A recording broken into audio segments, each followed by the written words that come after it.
Assalamualaikum warahmatullahi wabarakatuh. Saya akan mengerjakan tugas aplikasi komputer. Untuk tugas yang pertama adalah latihan 3 uji normalitas data. Sebelum menentukan teknik uji statistik apa yang akan digunakan terutama untuk data dengan skala numerik atau rasio dan interval, maka perlu diketahui terlebih dahulu apakah data tersebut berdistribusi normal atau tidak. Hal ini penting karena untuk data dengan skala rasio dan interval, maka dalam menentukan teknik uji statistiknya kemungkinan menggunakan statistik parametrik. Sedangkan statistik parametrik sendiri mensyaratkan data harus berdistribusi normal. Apakah ternyata data tidak berdistribusi normal, maka harus menggunakan alternatif uji statistik yang non parametrik. Berikut adalah langkah-langkah untuk melakukan uji normalitas data. Yang pertama, buka file SPSS dengan nama data latihan normalitas. Selanjutnya, lihat pada variabel view. Selanjutnya, lihat atau aktifkan data view. Klik analis, deskriptif, statistik, explore, dan masukkan variabel umur ke dalam kotak dependent list. Kemudian klik pilih port pada bagian display terletak di bagian bawah. Biarkan kotak statistik sesuai default SPSS. Selanjutnya aktifkan atau klik kotak plots. Lihat pada box plots, kemudian aktifkan klik pilih faktor level together. Lihat pada bagian deskriptif, kemudian aktifkan klik pilih histogram. Aktifkan klik pilih normality plots with stage. Selanjutnya klik continue, klik OK, dan lihat hasil output SPSS-nya. Kemudian simpan file output SPSS tersebut dengan nama output normalitas. Cara melakukan interpretasi hasil uji normalitas data. Lihat pada tabel test of normality. Terdapat dua jenis uji normalitas, yaitu Kolmogorov, Smirnov, dan Shapiro-Wilk. Penggunaannya adalah Kolmogorov Smirnov untuk sampel besar atau lebih dari 50, Shapiro-Wilk untuk sampel kecil atau kurang dari 50. Data bisa dikatakan berdistribusi normal apabila nilai B sig 0,05.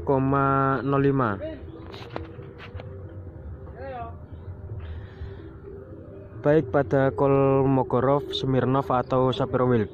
Kesimpulan bahwa data tersebut tidak berdistribusi normal karena nilai B kurang dari 0,05.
Selanjutnya latihan 4, uji t-test tidak berpasangan. Berikut adalah prosedur untuk melakukan uji T tidak berpasangan dengan SPSS. Yang pertama, buka file data unpaired t-test. Lakukan uji normalitas data seperti pada latihan 3. Klik aktifkan data view.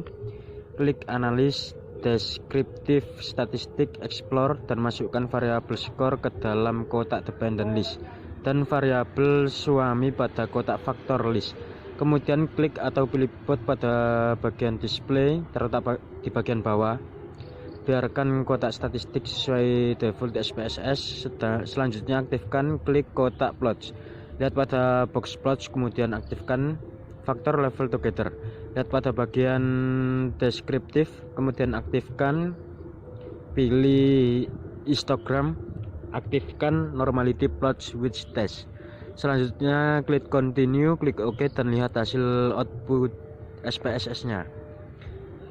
Lakukan uji tidak berpasangan dengan langkah sebagai berikut. Aktifkan sheet data view, klik analis, compare means, lanjut independent sample T. Masukkan variabel skor ke dalam kotak tes variabel. Masukkan variabel suami ke dalam kotak grouping variabel. Aktifkan kotak define group dan ketikkan 1 pada kotak grup 1 sebagai kode tidak didampingi suami, dan ketikkan 2 pada kotak grup 2 sebagai kode didampingi suami. Yang keempat, prosedur selesai, klik continue atau OK dan lihat outputnya.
Selanjutnya latihan 5 uji tes berpasangan. Yang pertama, buka file data PRT test.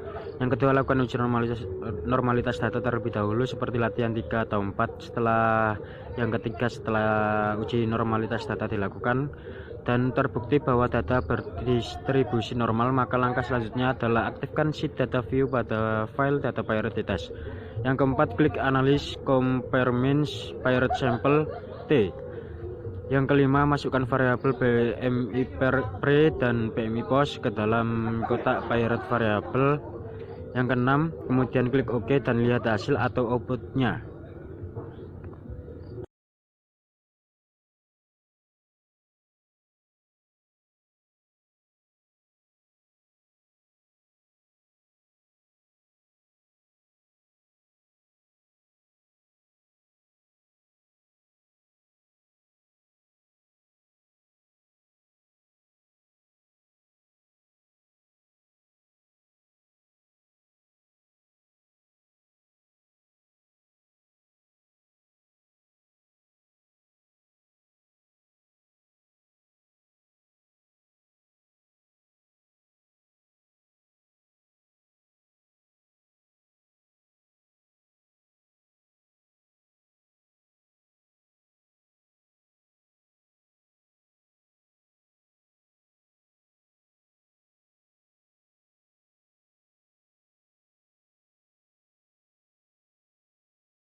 Selanjutnya latihan 6, uji chi-square. Yang pertama, buka file data chi-square f. Yang kedua, klik analysis descriptive statistics cross tab. Yang ketiga, masukkan variabel genetik pada kotak raw karena sebagai variabel bebas. Yang keempat, masukkan variabel obesitas pada kotak columns sebagai variabel terikat.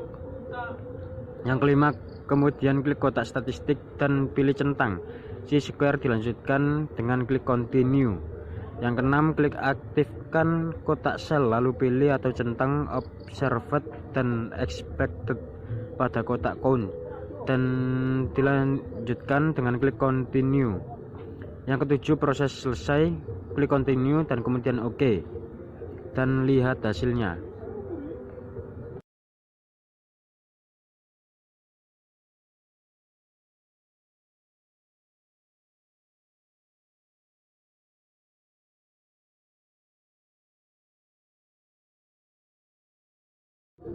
Selanjutnya latihan ke-7, latihan 7 yaitu uji person product moment.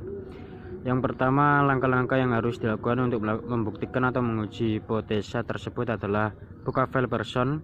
Yang kedua, lakukan uji normalitas data terlebih dahulu. Bila terbukti bahwa data berdistribusi normal, maka uji person dapat dilanjutkan dengan langkah-langkah buka file data person, klik analysis, correlate, bivariate, masukkan variabel depresi dan ansietas ke dalam kotak variabel. Pada kotak correlation coefficient, pilihlah person, kemudian pada kotak test of significance, pilihlah two-tailed, kemudian klik OK. Proses selesai, kemudian lihat hasil atau outputnya.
Selanjutnya latihan 8, uji korelasi kendal TAU.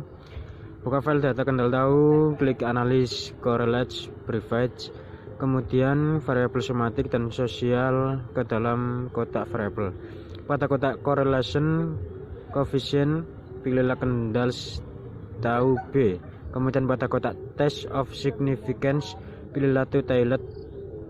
Yang keenam, proses selesai, lanjutkan dengan klik OK dan lihat hasil outputnya.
itulah tugas dari kami. Bila ada tutur kata yang kurang berkenan, mohon maaf yang sebesar-besarnya. Saya tutup. Wassalamualaikum warahmatullahi wabarakatuh.